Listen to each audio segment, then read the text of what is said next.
cultura medieval, as primeiras universidades.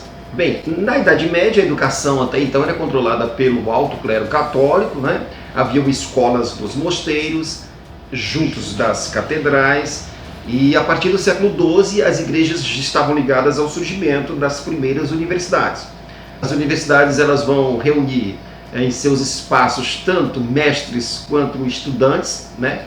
Só que agora para o estudo específico de determinadas áreas do conhecimento. Nas áreas de teologia vão estudar filosofia, nas áreas das artes vão estudar letras, medicina, direito. As primeiras universidades serão em Oxford, Paris, Salerno, Montpellier, Salamanca, Roma, Bolonha, Coimbra e outras. A arquitetura sacra medieval. Dois grandes estilos vão dominar a arquitetura sacra na Idade Média. Uma vai ser o românico, né, do século XI ao século XIII.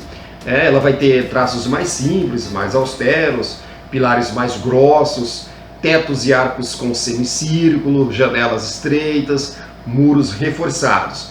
O objetivo dessa arquitetura era dar ao fiel, quando ele adentrasse na casa de Deus Pai, ele se sentisse pequeno. Portanto, as igrejas eram enormes, com paredes largas, grandes. E outra característica dessa arquitetura sacra era criar um ar de proteção, de serenidade, geralmente um ar frio, sombrio, propício à adoração.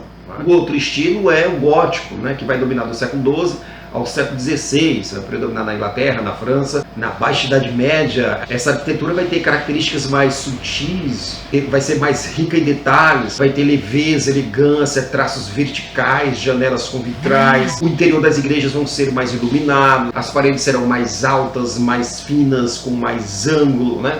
Abóbadas apoiadas em pilares. E um detalhe curioso é a rosácea, né? Um vitral sob a porta central.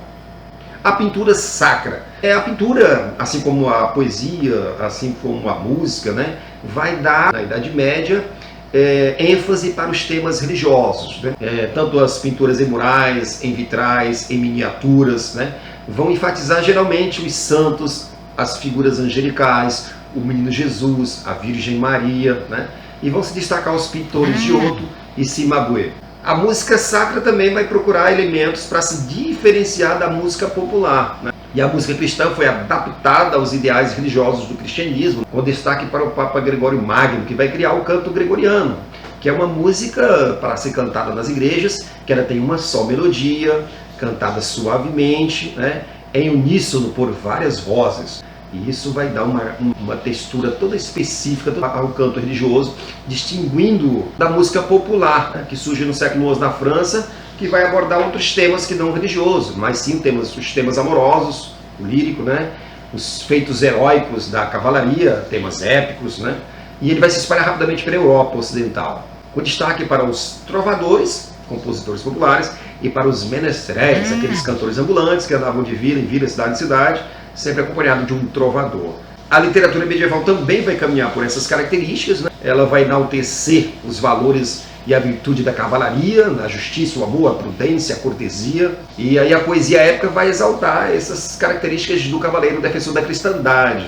E também vai ter a literatura lírica, né, que vai exaltar o amor cortês dos cavaleiros em relação às damas medievais. Ciência e filosofia medieval vai se desenvolver a partir do século XI. É claro que com as cruzadas, o desenvolvimento da ciência, da técnica, da tecnologia vai se intensificar por conta do contato comercial, cultural, econômico entre o Ocidente e o Oriente. E os árabes lá do Oriente, eles guardavam obras da antiguidade clássica greco-romana, e essas obras vão influenciar e vão promover o desenvolvimento da matemática, da astronomia, da biologia, da medicina, e também eles vão propagar avanços da navegação, já desenvolvidos pelos chineses, por exemplo, né, como a bússola, o astrolábio e outros equipamentos, como mapas e outras tecnologias, como a pólvora, o papel. Então essa tecnologia do Oriente, produzida no Oriente, vai chegar à Europa Ocidental nesse período de intercâmbio, já no final aí da Baixa Idade Média, entre os medievais cristãos em contato com os povos do Oriente, por conta das cruzadas. Entre os grandes cientistas medievais está Roger Bacon, né, que vai introduzir o método científico, né, uma revolução na produção do conhecimento da época, utilizando dois métodos, a observação e a experimentação para a produção de novos conhecimentos, né? E na filosofia cristã nós vamos ter como destaque Santo Agostinho, no século IV, e depois São Tomás de Aquino, no século XIII. A cultura popular durante a Idade Média, nós vamos ter dois aspectos, né? Uma cultura popular com características mais humorísticas, satírica, riso, alegria, irreverência, festejos, carnavais, teatros, paródias, transitando do sacro para o profano, criticando os costumes medievais, os costumes religiosos, né? E assim, essas são as características da cultura popular. Já a cultura erudita oficial da Idade Média era mais austera, séria, era mais dócil, resignada e tradicional. E isso consagrava a divisão social das camadas da Idade Média. O enriquecimento da igreja na Alta Idade Média, né? A igreja nesse período vai se tornar detentora de inúmeros feudos e vai projetar-se como organizadora do pensamento, né? Como ela já fazia nos mosteiros e nas escolas, agora nas universidades, e também na cultura medieval.